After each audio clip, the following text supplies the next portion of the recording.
Welcome everyone, this is Ruby Star Podcast. I'm here today with Newil, Anotherpull. We're recording at Imperial Moto Oakland Park. Shout out to Matt, shout out to all the Imperial Moto crew for providing the space, the most tasteful coffee in the city. Yep. Newil, happy to have you here. Thank you, brother. Thanks for the invite. It's a pleasure being here. Yeah, can you tell us more about yourself? We're gonna obviously talk today about all the BMW stuff that happened over the past few weeks and about the design of new generation. Yeah, so my name is Newil, like Nick said. I run Anotherpull on Instagram, TikTok, YouTube, and my main focus is YouTube, going around the South Florida community and going out to different events, car meets, whether it's BMW or not. And recently I went to LA, which we're gonna get into. And we went to Bimmer Invasion, and my plan is to go across the state, across the country, maybe outside of the country, and just showcase different car scenes, right? For those who never seen your Instagram or YouTube, tell us more about your car. Yeah, so I have a 2024 BMW G80 M3, probably one of the most controversial cars, right, of the last century. Come on, that's an Enthusiast car. It's a great car, but obviously the design, we'll get into that too, but a lot of people love it, a lot of people hate it, but I love it. It's a manual, carbon buckets, but honestly, one of my favorite cars of, right now. Our first question will be about recent Bimmer Invasion in LA. How was it? What's your favorite car in there? Anything like special that really made an event stand out from other car shows and events? Yeah, so BMW really showed up. Obviously, it's a Bimmer Invasion, but the type of quality that there is out there is absolutely amazing. Like, you won't see a car on stock wheels. Everything was BBSs, HREs, a lot of TEs, It kind of got overplayed because those were the main three wheels that you saw out there, but everything was immaculate. There wasn't like a cracked lip. There wasn't missing, spoilers. Everything was attention to detail, and that's the main difference I saw from over there versus here. I guess there were a lot of bills that stood out, but off the top of my head right now, there were a lot of G80s, of course, right? And that's the car of like the past 5 years, I would say. Yeah, the most enthusiast BMW ever. Yeah, we'll get into that. But there was an M2 wide body. It was in the first video that I posted. I posted two, part one, part two, because there was just so many. Yeah, we're cars. gonna drop the link in the under the video so you can guys check it out. Can you feel the atmosphere? Yeah, my goal in the videos, sorry to get sidetracked, but is to make you feel like you're there. Right, to make you feel like you're going through the cars with me and just going through mod for mod, etc. So that's what you'll see in the videos if you haven't watched them. But back to the M2, there was a wide body M2 in the first building, which was kind of like the VIP area.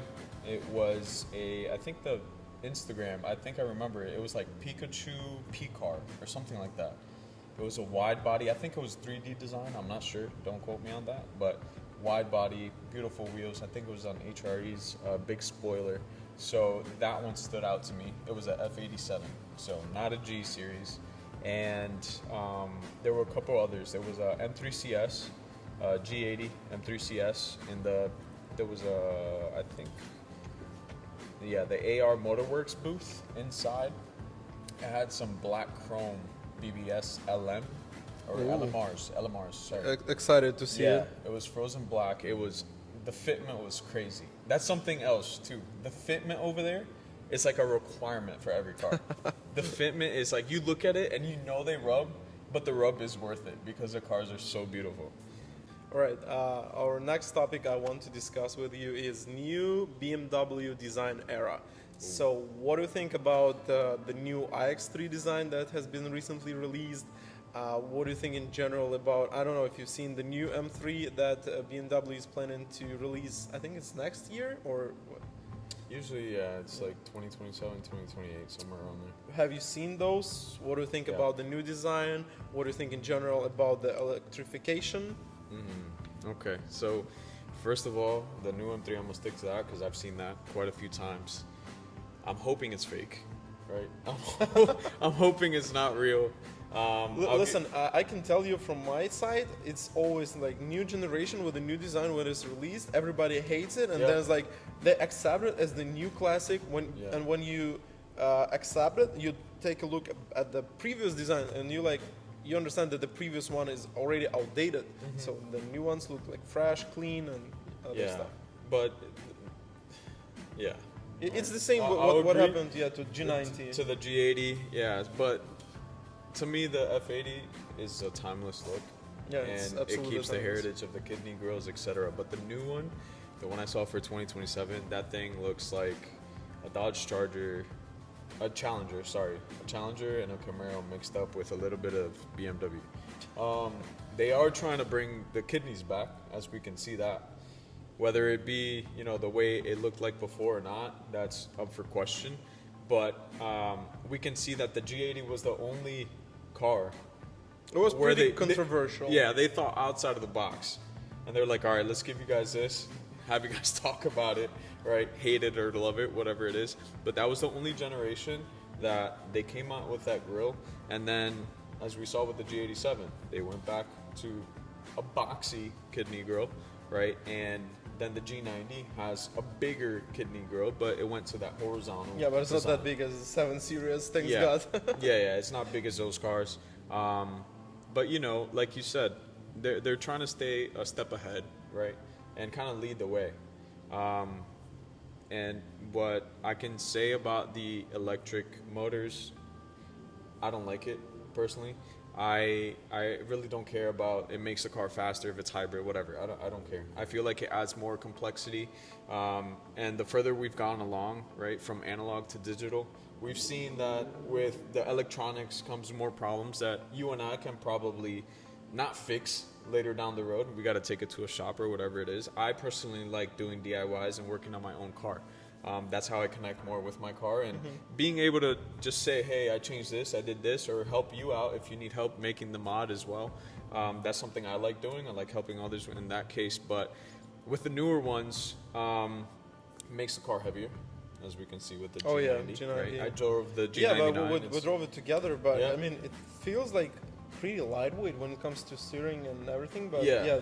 definitely hybrid powertrain makes it more more heavy. Yeah, it makes it heavier. I'm not. I don't know if we want to get into this, but is it really better for the environment, right? Because that's the main objective. I don't think it's about environment. I don't think it does either. Because to make a battery, what happens when the battery's dead? Where are you gonna throw that out? I've heard like etc.? the disposal of the battery to recycle it, it even like harms the environment Yeah. more than actually burning Exactly. the fossil So- fuels. So is it really, beneficial to go that route, right? I don't know, guys. I Let don't us know. know what you think personally Yeah. in the comment section. So we want to hear what you think. Yeah, and it's not just BMW, right? Ferrari with the SF90, they've done it. Porsche with the 918, right? That's also hybrid, and that's been hybrid for, I don't know when it came out, like 2018 or something like that. So hybrid's been out there, but hopefully a true M car does not go all electric. Yeah, they're gonna keep the engine version they confirmed. Yeah, okay. So it's internal combustion. That's good. But I did hear that there might be a hybrid version for an M car. I feel like it takes away the heritage from it, Even though it has to be up to date with new regulations, This etc. future is pretty scary for me. It, as well, it to is be scary. This is probably a conversation people have had with the G90, and I mean I've heard it with downpipes and stuff. It sounds good, but yeah, I mean we changed the exhaust on G90, G99, and it sounds pretty good because there's still like a V8. But what happens on the cold start? You have to activate M mode. You see, there is no cold start, So that takes away, some people like hearing the car as soon as you turn it on. Now you just hear like, you might not even hear anything. I don't know. But that's something they're taking away. They took away cold starts. So that's something a lot of people enjoy, and we'll see what the new M3, M4 do. But hopefully it's all internal combustion. You can hear the exhaust. I don't know. I've seen videos from the Daily Driven and Ben out. He's a tech out in Orlando, and he said that if you don't like the current generation, you're not gonna like the next one. And he has, you know, prior training and seen the car, etc. So I'm kind of scared. Me too. Yeah, but it is what it is. My next question will be obviously about the kidney grill design. So before preparing for the podcast, I did some research. So the first kidney grill design was introduced in 1936 on the BMW 328. Oh. Yeah, so it was like almost over like Yeah, 100 90 years. Yeah, soon it will be like 100 years old. Yep. And it's like feels like now it's okay. 2025 is going to next 10 years, but time flies. It goes by really fast. Yeah. Since we get into this topic, I wanted to ask you, what was the first BMW you fall in love with? All right. So the first one I fell in love with was a E46 M3. Yes. So Good I one. know a lot of people like this one, and some debate that it's the best M3 that ever came out. But the story behind that is when I was in middle school, I used to ride my bike to school, walk to school, whatever the case was. And one day I was walking home from school, and there was I don't know the correct gray, but it was a gray E46 M3 parked in the high school parking lot. And it had like a cognac interior. I don't know the right colors, even though I know a lot of colors. I don't know the right colors. But it was a gray with like a cognac interior, and I would see that thing every single day, walking or sometimes riding my bike home from school. And from there, I mean, there is a further history about it, but that's the first one I fell in love with, right? The E46 M3. So what I mean by there was a prior history with BMW is that my dad, he loves the E39 M5. Yes. So ever since that's a good one. Ever since I was younger, he would always see that car and be like, I want that. Or the 7 Series, that was that generation too. Yeah, I mean, a lot of them were featured in the movies that time. Yes. Especially like I don't remember. It's like kind of like Sopranos type of. Yeah, it TV was series. I forget the name of, it's not Gone in 60 Seconds. It's I forgot the name of the movie, but it'll probably come to me later. But anyway, my dad loved that car. He loved it was navy blue, his dream car, navy blue with like a peanut butter interior. Did he ever get it? No, so we'll get into that later. Okay. And I see where it's coming. yeah. So the E46 M3 I fell in love with, and then some, you know, it just engraved in my head from a young age that the E39 M5. Iconic. Yeah, Iconic. yeah, and it happens to be that car today gets still a lot of love, and it deserves it, right? It has all the heritage components. It's a great performing car, and It's analog. it's analog. Yeah, that's why it's still running around, in my opinion. But yeah, if we want to get into, you want to get into like the E39 M5? Or Yeah, sure. Okay. So yeah, we got a little bit older, right? We moved to Florida. I'm originally from Jersey, and we moved down here when I was like 9 years old. Yeah, and a couple years in, my dad wanted a E60. So not the M5, but the like a 535, 540. And, you know, he had 2 young kids, me, I was still young, but he had, you know, his 3 of us. And we went to a dealership, Coconut Creek BMW, to be specific, if you guys are from down here. And he looked at a navy blue one with peanut butter interior, right? And he was this close to buying it. But he didn't because he was scared, right? Because at the time, you know, that was right around the market, you know, the 2008 crash. Not pretty much familiar. Yeah, so the market down here crashed, well, in US crashed in like 2008, 2006, somewhere around there. So that's around the time that he wanted to get the car and he didn't. So he took us, the whole family, to go see the car. He was very close to buying one that was off the lot, and he never did. He backed out and he played it safe. So from that moment, I was like, I'm getting a BMW from this dealership. All right, so I would drive past that dealership for years, right? I got my license when I was 16, 17, and obviously, you know, Dominicans, you start off with a Honda, so I started off with a Honda. I had a Civic, and then I got an Accord. My dad loved the Acura TLs, so he stayed with those. And he always, you know, appreciated the BMWs, and, you know, I already liked the E46. So I was like, I'm getting one. For your dad? I was like, I want to get to that point, but I was like, I'm getting one, you know, for myself, and I'm gonna have him live through me, right, to begin with. But in 2015, the F80 came out, and I was like, oh my gosh, that thing is beautiful, turbocharged, inline six, it's quick for its generation. And then that was the car I had my eyes set, right? I graduated high school in like 2013, so 2015 came out, and I'm like, I'm getting that. So that was my only plan, to get a F80 and obviously get a house and all that stuff.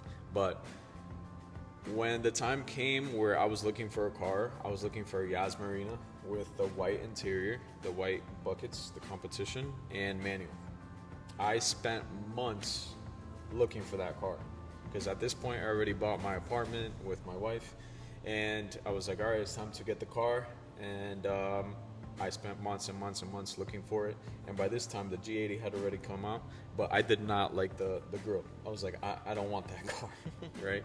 I loved everything about the F80, and I still do, but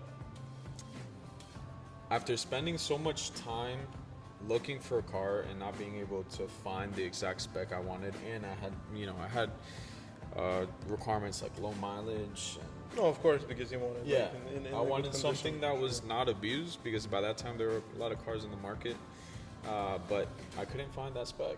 And my wife was the one that was actually, like, at the time she was my fiance. She said, "Why don't you just get the new one?" And that never came through my mind, because I was like, that shit's ugly, right? I was like, I loved the interior, I loved the rear end, but the front end I couldn't get over.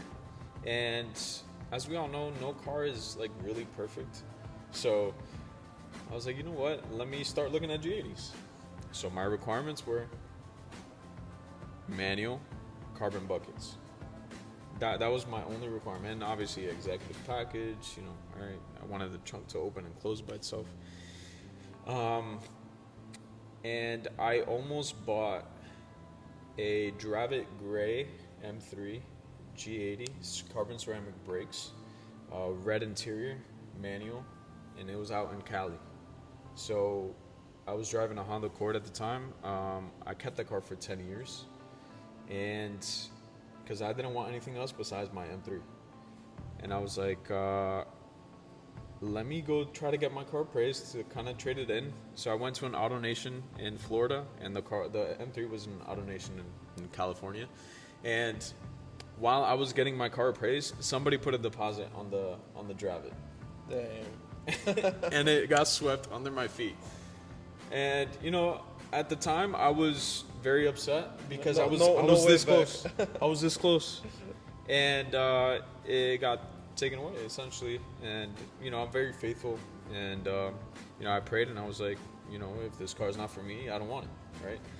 And then my dad called me, I think like a week later, and he's like, why don't you just order a new one? I'm like, all right. So I went from F80 to looking for a G80 to ordering a brand new one. I'm like, what's going on here? Especially considering the fact you're driving Honda Accord. Yeah. That was a huge upgrade, right? And I was like, you know what, Dad? You're right. Let's do it. So we went. Guess what dealership we went to? Coconut Creek.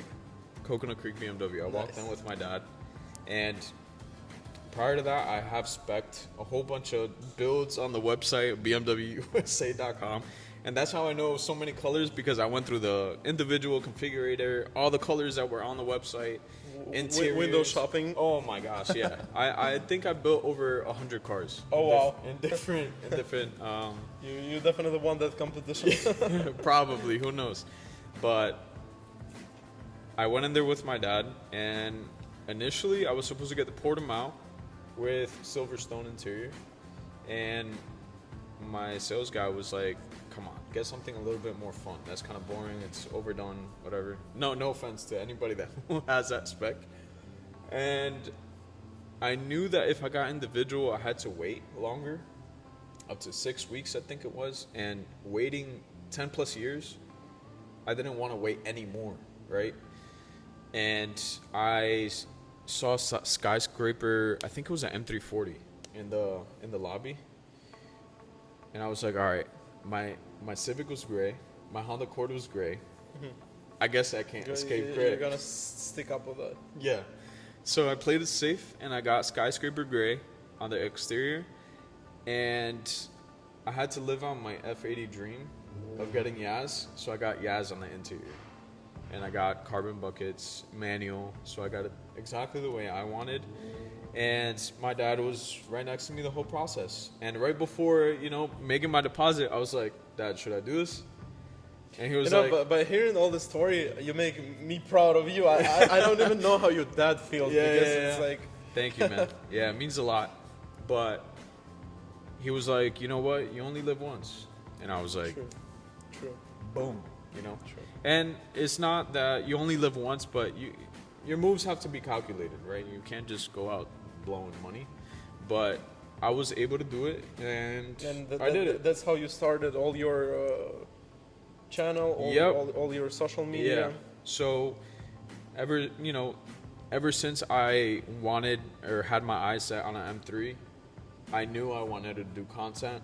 So just being able to showcase how we work on our cars, etc. Because my dad and I, if you watch videos, we do a lot of the work ourselves, and that's how we bond, right? That's how we spend time together, and that's something that you can't take for granted because time is limited. Of course. Right? So that's how I bond with my dad or my brother. He'll, help me out too, or I'll help him do some mods, etc. Which we got to get him more on the channel because he's a little distracted right now with other stuff. But that's essentially the story behind the M3. What was the first BMW you ever drove? The first one I drove. So I used to do valet as soon as I graduated high school. Like when you actually had to drive the car and feel that there is a bond, there is connection with the brand. So I drove an F80 M3. F80 M3. Yeah. Wow. And I remember I got goosebumps because I was like, this is gonna be my car. Might not be an F80, but we got the M3. My first ones I drove. So my mother had X1. It was 2010, I guess. And then my dad got a. I don't remember all these generations of X series because I'm not the big fan of them. But I drove the 2011 X5. It was. I think it was just the normal that index was like X Drive 35. But it had very interesting feature when you accelerate more. So the valve opened up the other pipe. The exhaust. Yeah, and there was it wasn't super powerful, but since it was all-wheel drive and they had this little feature, every time you go somewhere where you have to accelerate more, this sound. And when I ever first drove it, I was like, wow. Yeah.